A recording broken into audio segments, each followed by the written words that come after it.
Hi all and welcome back to Party Political Puffin. Something that is similar in pseudo-democracies, or illiberal democracies as they're more formally known, is the notion of free speech. As you're watching this, presumably on YouTube, one of those expressions, as you know, is the creation of video essays. I mention YouTube because I'd like us to talk about how this private company deals with the idea of copyright with regards to creators, and particularly those creating commentary or rebuttal pieces, and perhaps more specifically, commentary of a political nature.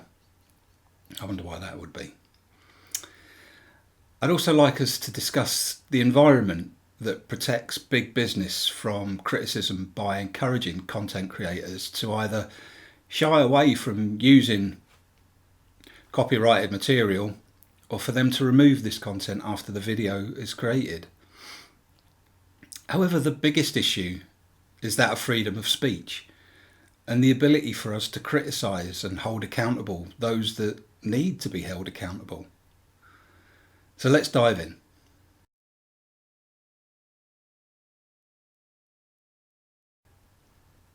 Now, I know there is nothing you guys want more than when you watch a YouTube video to broadly outline some legal terms. What? Of course you do. So let's do that. In the UK, Article 10 of the Human Rights Act of 1998 states, everyone has the right to freedom of expression.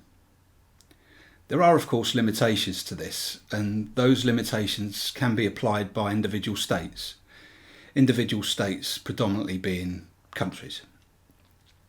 In 1976, the UK incorporated the United Nations Human Rights Commission's International Covenant on Civil and Political Rights, the ICCPR, which covers, amongst other human rights, the freedoms of thought, religion and expression. Without going into every detail of what a UK court takes into consideration when weighing a copyright case, I'll talk about the often used legal doctrine called fair dealing. Fair dealing, and I'm quoting from Wikipedia here, in United Kingdom law is a doctrine which provides an exception to United Kingdom copyright law in cases where the copyright infringement is for the purposes of non-commercial research or study, criticism or review, or for the reporting of current events. Keep that in the back of your mind for a moment. Now, whilst the US is a signatory to and has ratified the ICCPR, the US, through the court system, places their own limitations. I'm sure we're all aware of the First Amendment of the US Constitution, which guarantees freedom of expression by prohibiting Congress from restricting the press or the rights of individuals to speak freely. US courts also have other doctrine that they can consider as well. The main one being fair use. Fair use was derived from fair dealing. In turn, the fair use doctrine in the US is used to inform what is called the four factors. And they are the purpose and character of the use, including whether it is of a commercial nature or for non-profit educational purposes. The nature of the copyrighted work, the amount of the portion used in relation to the copyrighted work as a whole, and the effect of the use upon the potential market for or value of the copyrighted work.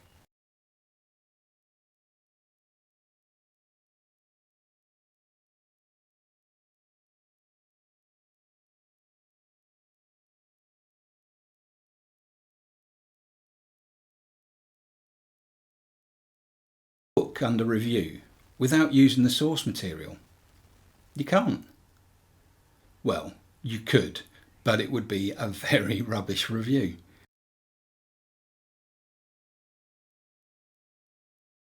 Both fair dealing and fair use are open to judicial interpretation as opposed to being prescriptive. As the law in this area is not definitive, it's partially why we see in the UK, but more so in the US, litigation and lots of it, over copyright. There is an inherent tension between free speech and other rights, at least as it stands in law today. For copyright particularly. Basically, in law, this is an argument between freedom of speech on the one hand versus property rights on the other. There's many considerations to be made on the possible outcomes over these arguments, such as what of big companies running roughshod over the little guy, whether that be through implicit threat or bleeding them dry as they try to defend themselves in a protracted court case.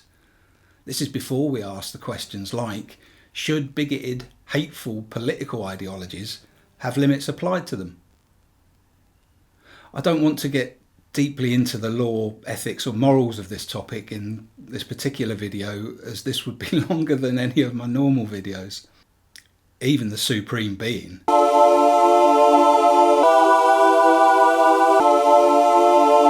wouldn't want that. However, if you want me to do a video that does delve into the depths of this and the arguments, well known and not so well known, let me know in the comments. So, it would seem both in the UK and the US, there is quite a bit of clout for the creators, right? Well, we have guaranteed freedom of expression. Under fair dealing, there's dispensation for non-commercial research or study, criticism or review, or for the reporting of current events. Fair use and the four factors want to preserve the ability of a free people to be able to learn, create, parody, criticise and provide commentary. It's all good! It's all good, man. Just one teeny tiny thing to bear in mind. In normal circumstances and in logic, the person or company making an assertion has the burden of proof, right? Well, yeah. And then no. The copyright holder has the burden of proof, right up until the copyright holder makes the claim against the creator. Say what? Then the burden of proof shifts to the creator infringing the copyright. Another way to put this is the creator is guilty and has to prove themselves innocent. Is that right? Let me check.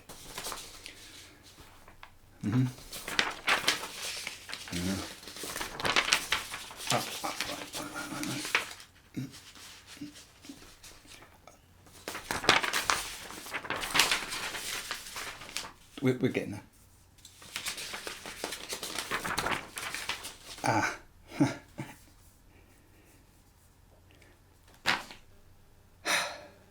No, apparently it's right.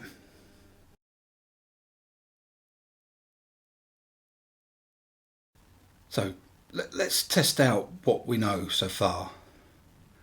Let's say a content creator. Let's call him Dave on. In the political realm, takes issue with the behaviour, language and political positions of a well-known figure.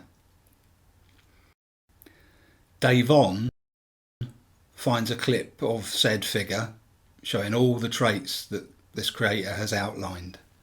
The well-known figure has been hoist by their own petard, as the saying goes. Yeah, like those 2 weeks you spent narrating your own life?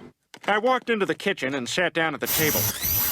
Lois had always been full of energy and life, but lately I had begun to grow more aware of her aging. The bright, exuberant eyes that I had fallen in love with were now beginning to grow dull and listless with the long fatigue of a weary life. I awoke several hours later in a daze. Case closed. Point made. Figure owned by their own words and actions. Boom! Drop the mic. Right.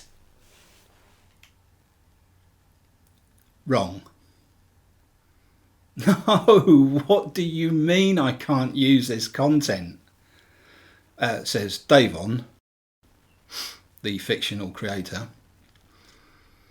The creator finds that YouTube has informed them that a copyright claim, or content ID claim, as it's also known, has been made against their video. So what does this mean? The Content ID is a database maintained by YouTube. Yeah, YouTube. I think you see where I'm going to go with this, but bear with me. Copyright holders upload their content into the database. And when a content creator such as Davon uploads any new content, his content is compared to what's in the database. If the algorithm detects a match, copyright holders are informed. The copyright holder, on being informed, can then monetize the creator's video for themselves. If it's a song that's being used, they can have the audio muted out, or they can get the video taken down. Let's just pause there. Whether a creator is reliant on the income from their channel or not, any one of those outcomes changes what the creator intended to do. Either they lose a portion of their income, or they just don't get to say what they intended to say. We'll come back to this in a minute. There is an appeals process, but the speed at which you get your rejection notification, I can only think that this is an automated process, so your content and the justification for your use is not being evaluated. At least that's my impression. Content creators that are hit with Content ID can dispute the original claim, as I've just explained, and then you can appeal against any rejection. Warning: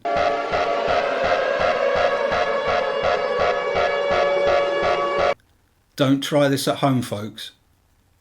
At least not without thoroughly understanding what can happen.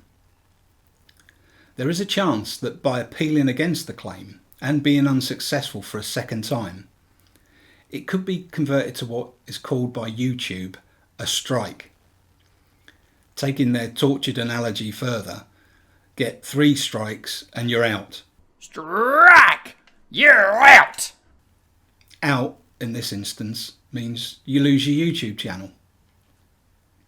YouTube is the only game in town when it comes to a serious platform for video creators. Therefore, if a creator loses access to YouTube, it's not just as simple as picking up where they left off with a competitor. That's your free market and laissez-faire capitalism at work. You can see exactly how the market simply regulates itself for the most efficient outcome. Or, as the Heritage Foundation would have it, we will have spontaneous order. When individual rights are respected, unregulated competition will maximise economic benefit for society by providing the most goods and services possible at the lowest cost. So there you have it. It's quite a benefit to those in society that own and control property, not so much the rest of us. The only other alternative YouTube provides is something that they're rather pleased with. It's called assisted trim. Effectively, what it does is find the part of the creator's video, so Davon's video, that the copyright holder is insisting is at issue, and will help remove that portion. There's no way to replace that portion with an alternate.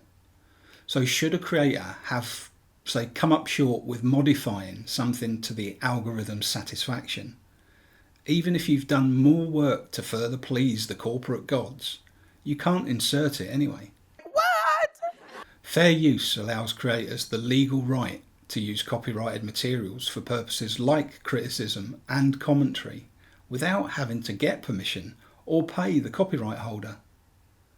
However, by making it so simple to remove content and coupled with the knowledge of the potential to lose their channel, the implication's clear. Go ahead, don't put yourself through this. Just clip it out. It's really easy. Go on. You don't need all this drama. All for what? The truth?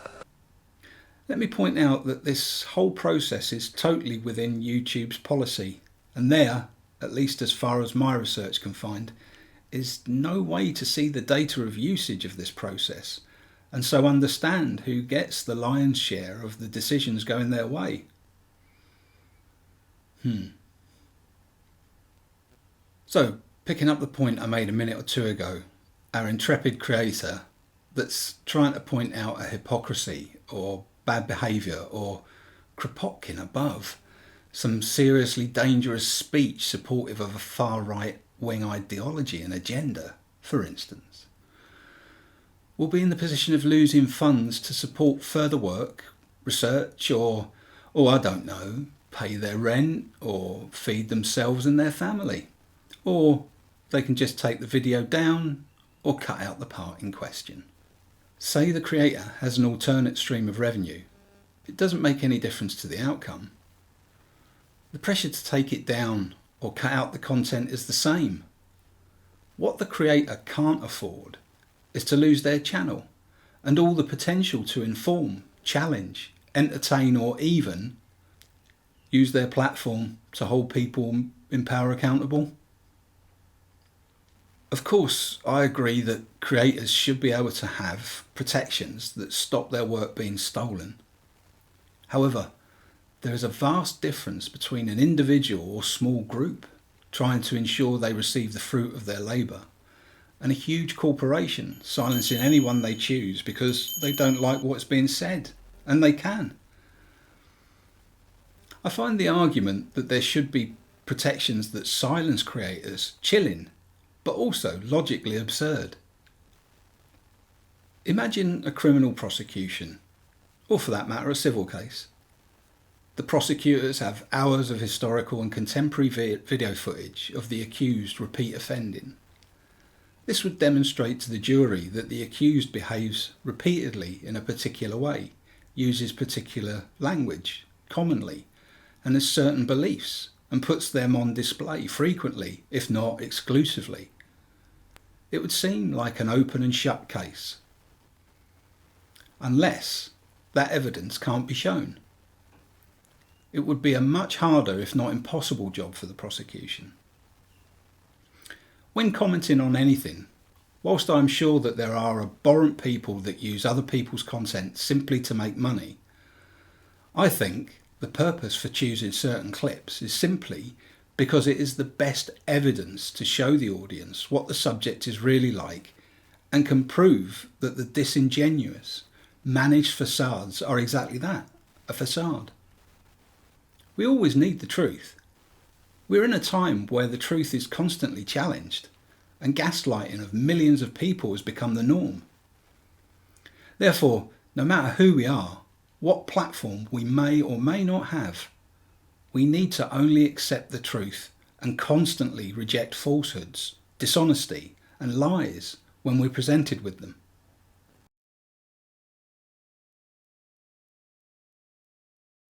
There is no serious competition to YouTube. Given what it would take to create a single competitor in this field, and as we all know, taking on an entity that is incumbent, rich and powerful in their own domain, doesn't go well for the challenger if we know our history. Well, our history of anything. Without state intervention, there certainly won't be one. At least not unless YouTube acquiesce to that. I don't want to get into the discussion of ensuring social utilities should be in the hands of the people, protected and well regulated. Well, I do, but I'll never get to the end of this video. However, as I mentioned before, if you want me to do something on that particular subject, please let me know in the comments.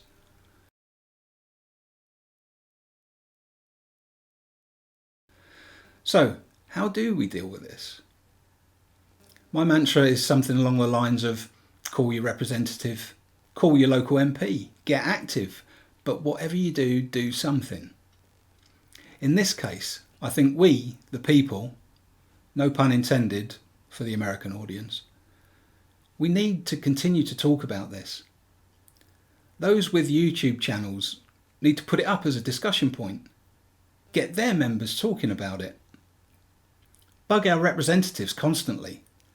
Tell them that when there is cause to do so, powerful, influential people will be called out for their antisocial behaviour, language and actions. They can and will be made to take responsibility for those actions. Call up your local newspaper, I know they are now sadly few and far between, but call your local radio station, TV station, get them to engage with the issue. Join an activist group. We are louder and stronger together, and we have the numbers on our side. We will not be silenced.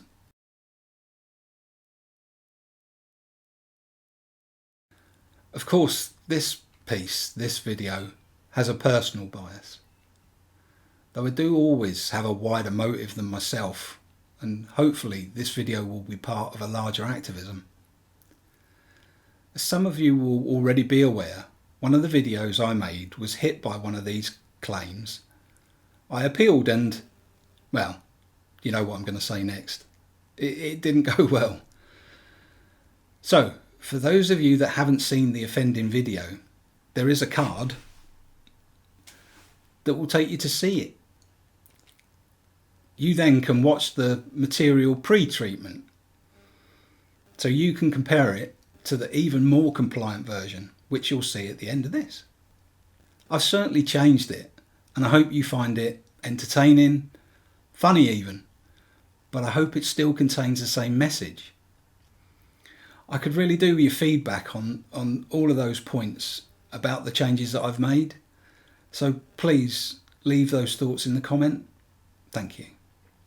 I've no idea what will come of this, but more than anything, I hope you enjoy it and have a laugh, but also that it highlights how if you're making money for someone else, they're okay with what you're doing and saying. If you're not, well, get that assisted trim tool out, sharpen it up, and just keep quiet. Thanks everybody. I hope you and yours are all well and safe. I'll see you in the next one.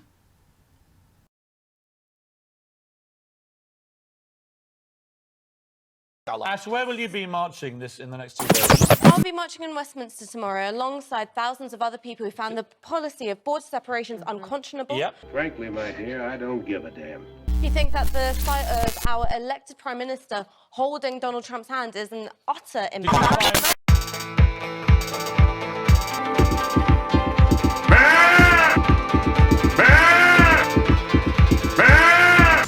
Stupid.